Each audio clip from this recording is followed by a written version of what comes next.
Bonjour à tous et bienvenue dans le journal de l'emploi. Aujourd'hui, focus sur un secteur, celui de l'automobile, qui propose de nombreuses opportunités pour les jeunes, parce qu'on va parler alternance avec Guillaume Faury. Bonjour. Bonjour. Vous êtes délégué général de l'ANFA, l'Association nationale pour la formation automobile. Alors, aujourd'hui, le secteur de l'automobile est en pleine mutation et il recrute énormément. Exactement, donc en pleine mutation, puisqu'on a des mutations en fait, technologiques qui arrivent, on le voit au travers des véhicules avec une part électrique toujours un petit peu plus grande. Et également aussi le digital qui est un peu plus présent, notamment dans le processus de vente. Donc ça, c'est un premier point, c'est vrai. Et un secteur dynamique aussi, puisque en fait, on est sur des emplois qui sont non délocalisables. Oui, mais on a besoin de nos garagistes. On a besoin, c'est un service de proximité.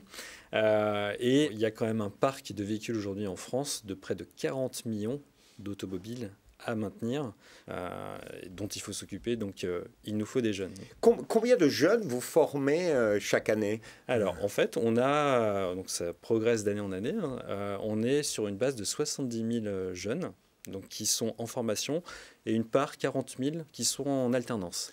40 000 en alternance, ouais. C'est énorme. En fait, les entreprises du secteur jouent le jeu et veulent former les jeunes. Alors, on va dire que c'est quelque chose d'assez traditionnel dans ce secteur automobile, de l'apprentissage. On pourrait apparenter ça un peu du compagnonnage aussi. C'est l'apprentissage du geste, surtout pour les métiers de la mécanique, on va dire. Donc oui, c'est quelque chose d'un axe qu'on a continué à...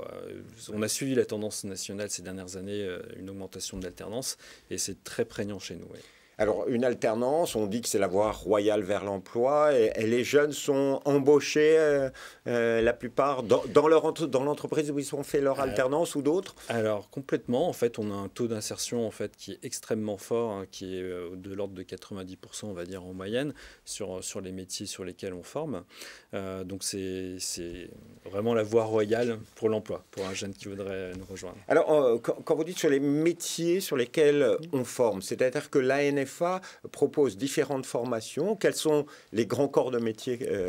Alors, je vais resituer peut-être un petit peu très rapidement on va dire les prérogatives de l'ANFA. En fait, on est un organisme au service des entreprises de la branche qui compose à la fois l'automobile, la moto, le camion et le vélo.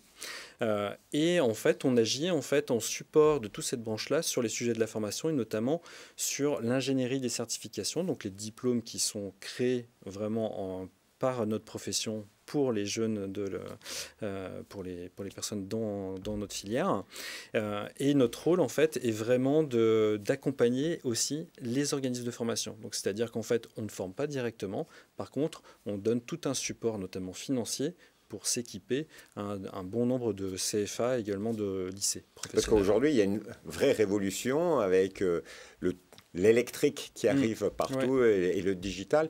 Il faut que tout le monde se mette à la page, que ce soit les centres de formation, les entreprises et tous les salariés, futurs salariés. C'est notamment des investissements très importants pour les centres de formation qui doivent du coup acquérir. Il n'y a pas que des dons, il faut aussi en acquérir des véhicules électriques. Donc c'est assez conséquent. Hein. Mais ça veut dire que le métier change. Autrefois, on avait l'idée de travailler dans l'automobile, c'était être mécanicien, les mains dans le cambouis. Le métier change. Maintenant, on est plus un électrotechnicien automobile. Alors, vous avez raison, le métier change, mais ce qui est intéressant, c'est qu'en fait, le métier, entre guillemets, d'avant, que vous décrivez, il n'a pas complètement disparu. C'est-à-dire qu'en fait, avec justement un arrêt du thermique à la vente en 2035, vous allez avoir une certaine inertie qui fait que de toute façon, il va falloir quand même avoir les savoir-faire pour intervenir sur du thermique pendant encore de nombreuses années, je dirais une bonne vingtaine d'années facilement. Donc du coup, c'est assez passionnant puisqu'un jeune aujourd'hui qui se forme, il acquiert des compétences sur la partie thermique, mais également sur ces nouvelles technologies électriques. Donc c'est d'autant plus passionnant, c'est-à-dire qu'en fait, au sein d'un garage, vous allez pouvoir passer d'un véhicule, on va dire thermique et électrique, dans une même journée. En termes d'intervention, c'est très intéressant. Et est-ce que le secteur recrute aussi? Il y a beaucoup de jeunes filles qui s'orientent vers ce métier aujourd'hui? Oui, alors on a une progression assez significative ces 2 dernières années, puisqu'on a eu plus 16% et plus 19% l'an passé. Donc c'est 3500 jeunes filles. Donc quand vous remettez ça en regard des 70 000, c'est bien trop peu encore. Mais on a une progression assez sensible, et notamment sur les métiers, c'est intéressant de le souligner, de la carrosserie.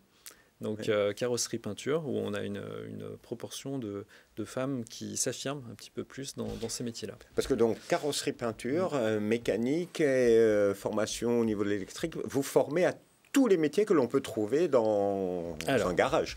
Tous les métiers qu'on peut trouver dans un garage. Ce qui est intéressant, c'est qu'en plus, on a un spectre très très large. Hein. Ça va de l'atelier, effectivement, vous avez raison, de la mécanique, jusqu'au vendeur, en passant par les dirigeants aussi. Et on a une gamme finalement de diplômes très étendue, puisqu'on va du CAP jusqu'à des diplômes Bac+5, puisqu'on a le diplôme d'ingénieur en mécatronique, qui est aussi disponible. Donc c'est très vaste et on peut cheminer. Et alors l'ingénieur en mécatronique, lui, va travailler a priori dans les grandes entreprises du secteur.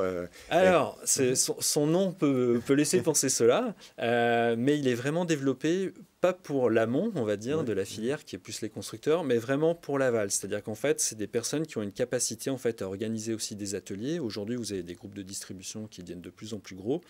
Et vous avez forcément des usines de reconditionnement, des unités de ce type-là qui nécessitent justement des diplômes un petit peu plus élevés, en tout cas qui composent un petit peu ce qu'on peut avoir dans ces cursus, quoi. Donc en tout cas, c'est un secteur à découvrir avec de nouveaux métiers qui donnent envie, qui changent un petit peu l'univers de l'automobile.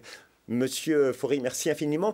Si vous voulez en savoir plus, vous pouvez aller sur le site internet www.anfa-auto.fr. L'occasion de découvrir tous ces nouveaux métiers parce qu'on les voit en vidéo, j'imagine, sur le site. Vous avez des capsules vidéo, vous avez le programme un peu de toutes nos prochaines manifestations. Ce que je vous l'ai dit, on fait la promotion des métiers.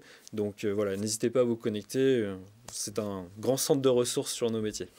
Merci beaucoup, vous l'avez compris, si vous êtes en recherche d'orientation, si vous voulez étudier dans un secteur qui vous embauchera à la fin, pensez automobile. Au revoir et à bientôt.